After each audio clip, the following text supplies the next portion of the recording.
আজকে শোনাবো আপনাদেরকে স্বামী স্ত্রীর মহব্বত কি জিনিস, এটা শোনাবো। একটু বসে থাকেন।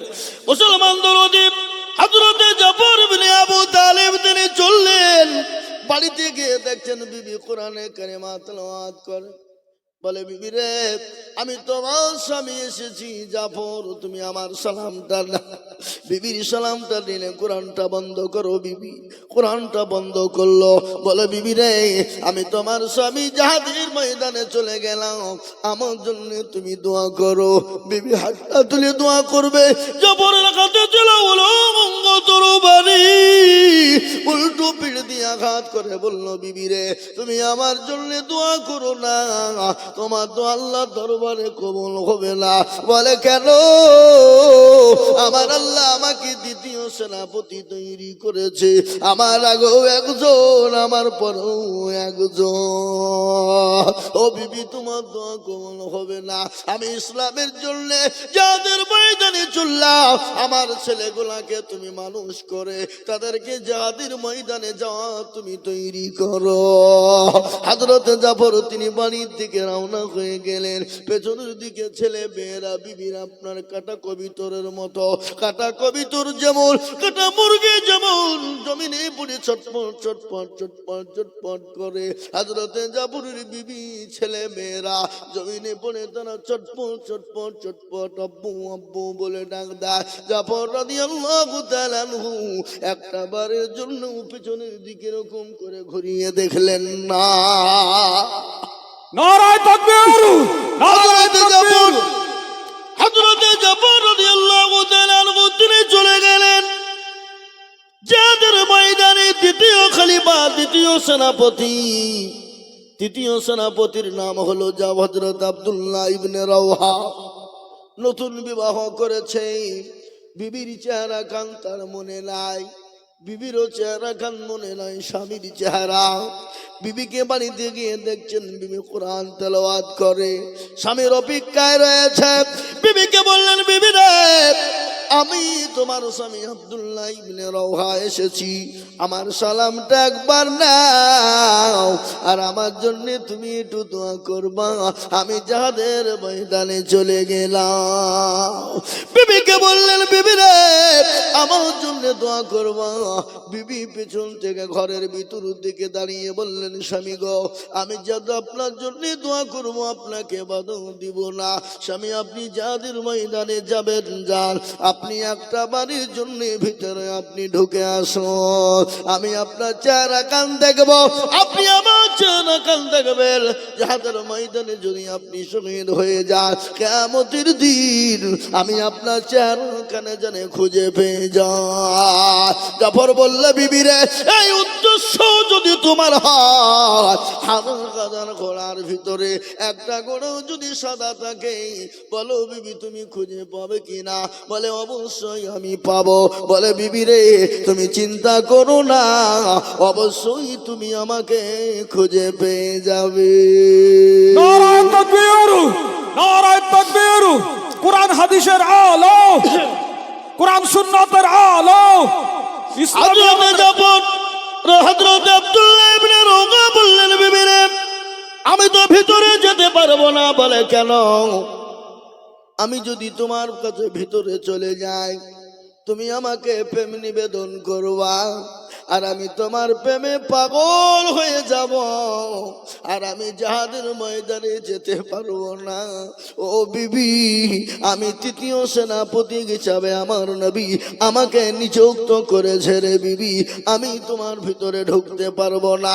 বিবি বলেন, স্বামী গো, খোদার কসম করে বলি, আমি আপনাকে প্রেম নিবেদন করবো না, কিন্তু স্বামী গো, মদিনার সব থেকে সুন্দরী রমণী হলাম আমি, যাকে বলা হয় জান্নাতের হুর, আমি সব থেকে সুন্দরী রমণী গো স্বামী, আপনি একটা বাড়ির জন্য ভিতরে আসুন, আমি আপনাকে কোন রকম প্রেম নিবেদন করব না। বিবিকে বললেন, বিবি রে, তুমি যতই সুন্দরী হও, যাই হও না কেন, আমি আমার নবীকে কথা দিয়েছি, আমি বাড়ির ভিতরে কোন রকম ঢুকতে পারবো না। কে নবীর প্রেমিক, নবীকে কতটা প্রেমিক ভালোবাসে, হাদিসের মধ্যে মধ্যে রাসূলুল্লাহ বললেন আল্লাহি ওয়াল্লাহি ওয়াল্লাহি লা ইউমিনু আহাদুকুম হাত্তা কুনা হাব্বা ইলাই মিন ওয়ালিদিহি ওয়া ওয়ালাদিহি ওয়ান নাসি আজমাইন। রাসূলুল্লাহ বললেন অতক্ষণ পর্যন্ত সে মুমিন হতে পারবে না, অতক্ষণ পর্যন্ত সে মুত্তাকিন হতে পারবে না, অতক্ষণ পর্যন্ত প্রেমিক হতে পারবে না, অতক্ষণ পর্যন্ত আল্লাহওয়ালা হতে পারবে না, অতক্ষণ পর্যন্ত দিনদার হতে পারবে না, অতক্ষণ পর্যন্ত দিনদার হতে পারবে না, আল্লাহওয়ালা হতে পারবে না, নবীর প্রেমিক হতে পারবে না, দিনওয়ালা হতে পারবে না। আমার নবীকে এতটাই ভালোবাসতেন। রাসূলুল্লাহ বললেন অতক্ষণ পর্যন্ত তুমি মুমিন হতে পারবে না, কতক্ষণ পর্যন্ত হতে পারবে না, যতক্ষণ পর্যন্ত নিজের জীবনের থেকে বিবি বাচ্চা জমি গাড়ি বাড়ি ধন সম্পদের থেকে আল্লাহ তার রাসূলকে বেশি না ভালোবাসবে, ততক্ষণ পর্যন্ত তুমি মুমিন হতে পারবে না। তাই আমি আপনাদেরকে বলবো হুজুর গো, পৃথিবীর জমিনে যতদিন থাকবো আল্লাহ তার রাসূলকে নিজের জীবনের থেকে বেশি ভালোবাসবো।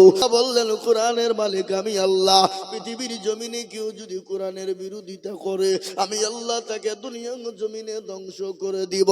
আজকে ওয়াসিম সরকার আমার কোরআনকে নিয়ে গালি দেয়, আল্লাহর কোরআনকে নিয়ে কুরুচিকর মন্তব্য করে, আল্লাহ তাকে ছেড়ে দিবে না। ওই উত্তর প্রদেশের ওসিম রেজা বলে একজন ছিল রে বাবা, কয়েক বছর হয়ে গেল কোরআনের 26 আয়াতকে কেটে কেটে বাদ দিয়ে সুপ্রিম কোর্টে আপনার আপিল করলো, সুপ্রিম কোর্টে কেস করে দিল, বলে কোরআনের 26 আয়াতকে বাদ দিতে হবে। আপনার সুপ্রিম কোর্টের আইনজীবী জাজম্যান যিনি ছিলেন কোরআন থেকে 26 আয়াতকে বাদ দিতে চাইলো। মুসলমানরা গেলেন, উলামারা হযরতরা আলেমেরা গিয়ে বললেন ইয়া কি করে আপনি কোরআনের আয়াত বাদ দিবেন? এটা তো মানুষের রচিত বাণী নয়, এটা তো মানুষ লিখে নাই। বলে কে লিখেছে? বলে আপনাকে চেয়ারে বসিয়েছেন কে? বলে ওপরওয়ালা। এই চেয়ারের মালিক কে? বলে ওপরওয়ালা। আসমানের মালিক কে? বলে ওপরওয়ালা। জমিনের মালিক কে? বলে ওপরওয়ালা। এই দেখো দেখেছো, এরা উঠতে বুঝতে পেরেছে যে মৌলবী এবার আদায় করবে, চলো উঠে পালায়। বুঝলিয়েছে? কি বুঝলে? মানে আমাদের ভিতরেও কিছু কিছু মতি আছে, নাই নাই এই কথা বলেন না, আছে না নাই? আমি আপনাদেরকে বলি ওই মুসলমানরা বললেন ওরা যিনি এই পৃথিবীটা তৈরি করতে যদি কোনো ভুল না হয়, যিনি আপনাকে চেয়ারে বসাতে কোনো ভুল না হয়, এত বড় পৃথিবীর মালিক যিনি কোনো ভুল নাই, তিনি এই কিতাব লিখেছেন, এই কিতাবের মধ্যে কি করে ভুল হতে পারে? একটু বলবেন। জাজমেন্ট বলেছিলেন ওসিম রেজা তুমি শুনে নাও, তোমার কেন তোমার বাপেরও ক্ষমতা নাই কোরআন থেকে বাদ দিয়ে একটা আয়াত বাদ দিতে পারো। তুমি সময় নষ্ট করলে, সুপ্রিম কোর্টের সময় নষ্ট করার জন্য তোমাকে 5 লক্ষ টাকা তোমার নামে জরিমানা ধার্য করা হলো। সেই ওসিম রেজার অস্তিত্ব নেই, তাকে এখন কেউ চিনে না, কেউ তাকে মানে না, বাড়ির ভিতর দিকে বেরোতে পারে না। তাই আমার আল্লাহর কোরআনের সঙ্গে বেয়াদবি করবে যারা, আল্লাহ তাদেরকে দুনিয়ার জমিনে ধ্বংস করে দিবে। একবার হাতটা উঁচু করে দিয়ে বলুন না ইনশাআল্লাহ। ইনশাআল্লাহ। নারায়ে তাকবীর। আমি এদের হাতটা আমার কোরআনকে জিজ্ঞাসা করুন, কোরআন বলে দিল আলিয়াউমা নাকতিমু আলা আফওয়াহিহিম ওয়া তুকাল্লিমুনা আইদিহিম ওয়া তাশহাদু আরজুলুহুম বিমা কানু ইয়াকসিবুন। কিয়ামতের দিনে জবানে তালা মেরে দেবে, হাত বলবে কোন কাজে ব্যয় করেছিল, হাত বলবে মাবুদ গো। মাদ্রাসার বক্তা জিজুল বলেছিল নবীর প্রেমিক প্রেমিক কারা, কোরআনের প্রেমিক কারা, ইসলামের প্রেমিক কারা? হাতটা তুলো, তারা হাতটা তোলার কারণে জাহান্নামটা হারাম হয়ে যাবে, জান্নাতটা ওয়াজিব হয়ে যাবে। জাহান্নাম বড় কঠিন রে বাবা। ওই আপনার আমার জন্য দুঃখিনী মা কবরে চলে গেছে, কখন চলে যাব আমরা? জীবনের কোনো গ্যারান্টি নাই, জানের কোনো গ্যারান্টি নাই, মানের কোনো গ্যারান্টি নাই। তাই এই কোরআনকে বাঁচানোর জন্য আমি আপনাদের কাছে হাত পেতে দিব বাপ গো, কত টাকা কত দিকে নষ্ট হয়ে যায়, বিবি বাচ্চা ছেলে মেয়ের পিছনে নষ্ট হয়, আত্মীয় স্বজন ডাক্তারের পিছনে নষ্ট হয়ে যায়। আমার আল্লাহর কোরআনকে হেফাজতের জন্য আমি আপনাদের কাছে একটু হাত পেতে দিব। আমি আজিজুল হক সারা পশ্চিম বাংলা, নয় আসাম, ত্রিপুরা, মেঘালয়, মণিপুর, উড়িষ্যা, বিহার, ঝাড়খণ্ড, পশ্চিম বাংলা, বাংলাদেশের মাটি পর্যন্ত লক্ষ লক্ষ টাকা করে বলি, আজ আমি লক্ষ লক্ষ টাকা চাইব না। আজ এই সরবপুরের মাটিতে আমার আল্লাহর কোরআনকে বাঁচানোর জন্য বলে হুজুর আমার কাছে জান আছে কিন্তু মাল না, ও হুজুর আমি পরে অল্প অল্প করে দিয়ে শোধ করে দিব। তাই আমি মাত্র একবার ডাক দিব না রে তকবীর বলে, মাত্র 10,000 করে টাকা আমি একবার তকবীর দিব। সঙ্গে সঙ্গে হাতটা তুলে বলবেন হুজুর গো, বহু টাকা বহু দিকে চলে গেছে, বিবি বাচ্চার পিছনে চলে গেছে, ছেলে মেয়ের পিছনে চলে গেছে, আত্মীয় স্বজনের পিছনে চলে গেছে, ডাক্তারের পিছনে চলে গেছে। হুজুর গো, আমি আল্লাহর কোরআনের জন্য 10,000 টাকা দেব। একবার মহাব্বত দিয়ে জোরে সরে বলি না রে তাকবীর, জোরে বলি না রে তাকবীর।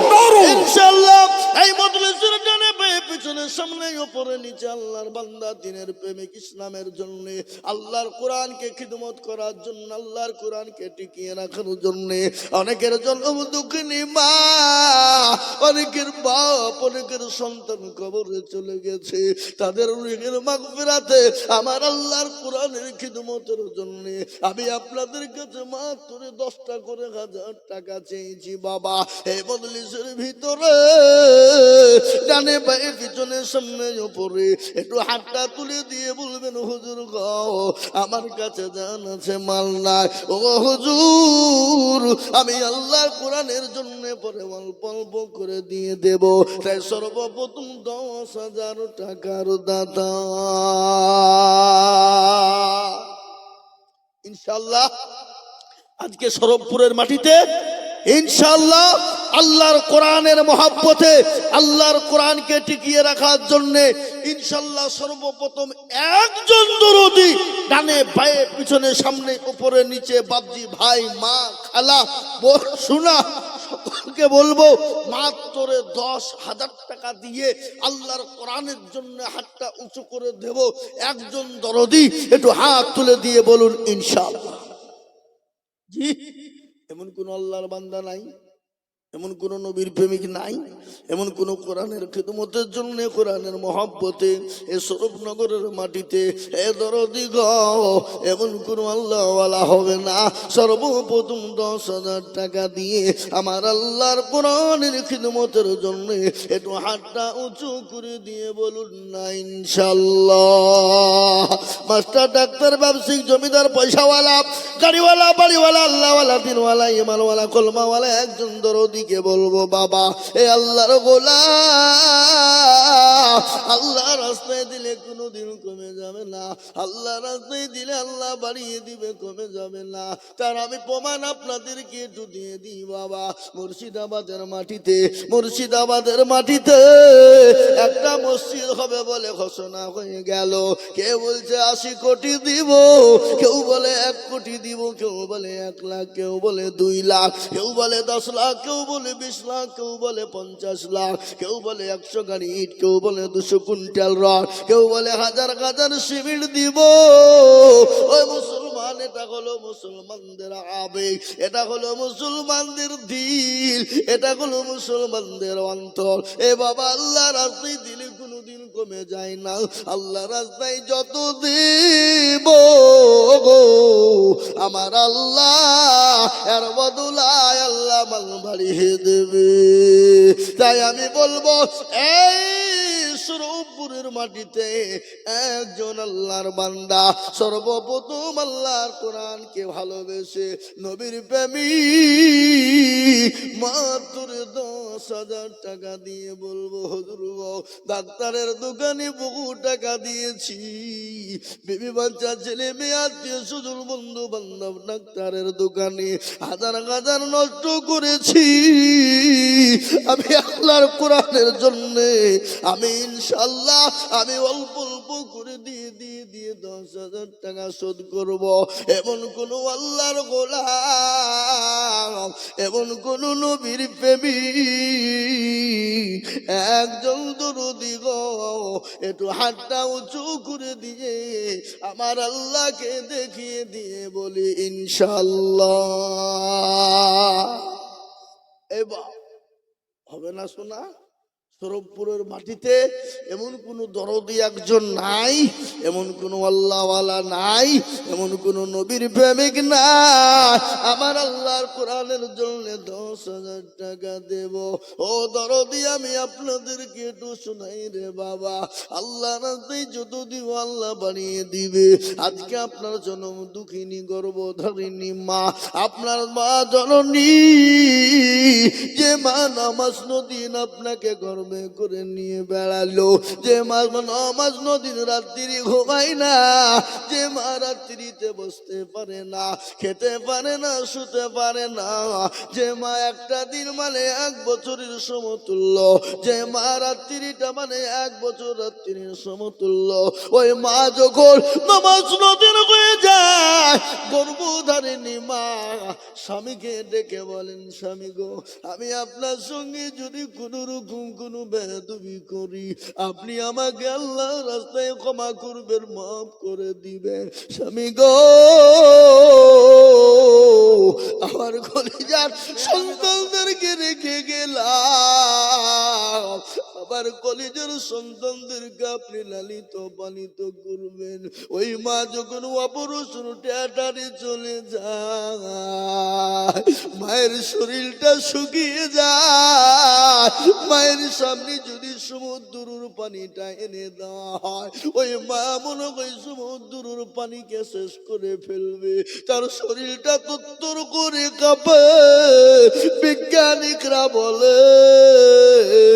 বিজ্ঞানিকরা বলে ওই মা যখন সন্তান ভূমিতে সময় হয়, ওই কলিজাতে সন্তান এত জোরে লাথি দেয়, এত জোরে লাথি দেয়, কলিজা পেটে মায়ের শরীর দিয়ে রক্তর ভুঙ্কানি ছুটে রে বাবা, কেজি কেজি বাল্টি বাল্টি রক্ত ঝরে। বিজ্ঞানী বলেছেন ওই কলিজাই যদি কোন পুরুষের মারা হতো, পুরুষ সঙ্গে সঙ্গে কলিজা পেটে মারা যেত রে বাবা। ওই মা যখন সন্তানের চেহারা কার দেখে, সঙ্গে সঙ্গে মা নামাজ নদিনের যন্ত্রণা, সমস্ত রক্ত বেদনা মা পানির মতো আপনার পানি হয়ে যায়। ওই মা যাদের দুনিয়া জমিনে অসুস্থ হয়ে আছে, ওই মা যাদের কবরে চলে গেছে, ওই মায়ের নামে এমন গুরু দরুদের বেটা নাই। মা তোর 10,000 টাকা দেনে বল।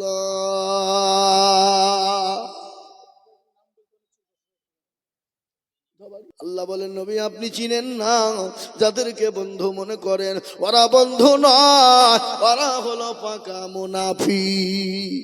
কিন্তু জালসা থামেন, যারা জালসাতে এসছে বুঝলেন, কিছু লোক বক্তব্য শুনছে, যখনই আদায় শুরু করবে তখন উঠে পালাবে, দেখবেন তারা মুনাফিক।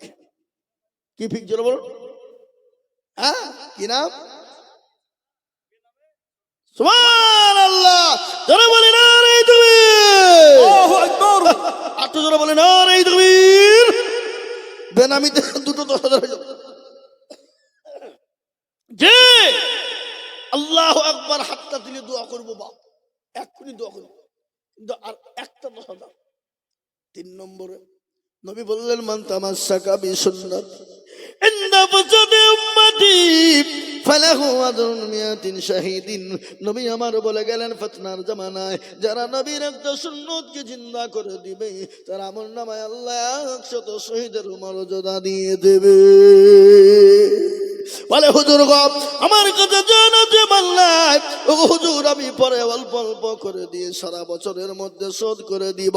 তাই 10,000 টাকার দাতা এই মাদ্রাসার হেতেকাঙ্গী সেক্রেটারি, ক্যাশিয়ার, সভাপতি কমিটি সকলকে বলবো 3 নম্বর আর একজন 10,000 টাকা দিয়ে আমার আল্লাহর দরবারে হাত কাটা উঁচু করে দেব ইনশাআল্লাহ। আর একটা 10,000 টাকা দাতা। আপনারা মনে করছেন বেনামিতে দিলে নেকি বেশি হয়। এ বাবা, আপনার দেখে যদি আর একজন কেউ দেয় তাহলে আপনার নেকি তো কিন্তু ডবল হয়ে যায়। তাই আমি আপনাদেরকে বলি বাপ, 2 নম্বর 10,000 হয়ে গেল। 3 নম্বর আর একটা আল্লাহর বান্দাকে বলবো, আমি আল্লাহর দরবারে একটু হাতটা তুলে দোয়া করব। বাবা কে আছে বাপ, একটু হাতটা তুলে দিয়ে 10,000 টাকা হাতটা তুলবো ইনশাল্লাহ। এ বাবা, যে দেশের মানুষের গ্রামে মাদ্রাসা দেখবে, সে দেশের মানুষ যদি দালশীন না হয়, দিল যদি ভালো না হয়, অন্তর যদি ভালো না হয়, সে মাদ্রাসা বড় হতে পারে না, পারে না। বেলডাঙ্গা সুরুলিয়া জুরুলিয়ায় চলে যান, সারগাছি চলে যান, বেলডাঙ্গার মানুষ কোটি কোটি টাকা দেয়, লাখ লাখ টাকা দেয়। সেদিন সুরুলিয়া মাদ্রাসায় জালসা করলাম, কর্ণ সুবর্ণ থেকে 2 জন ব্যক্তি এসে বললো 3 লাখ করে 6 লাখ। ওরা দিতে চেয়েছিল 1 লাখ। আমি তাদেরকে একটু অনুরোধ করলাম, ভাই মাদ্রাসা, বলো ঠিক আছে 3 লাখ করে দিব। এ বাবা, সুরুলিয়া মাদ্রাসা 1,22,00,000 টাকা কালেকশন। সুবহানাল্লাহ, জোরে বলি না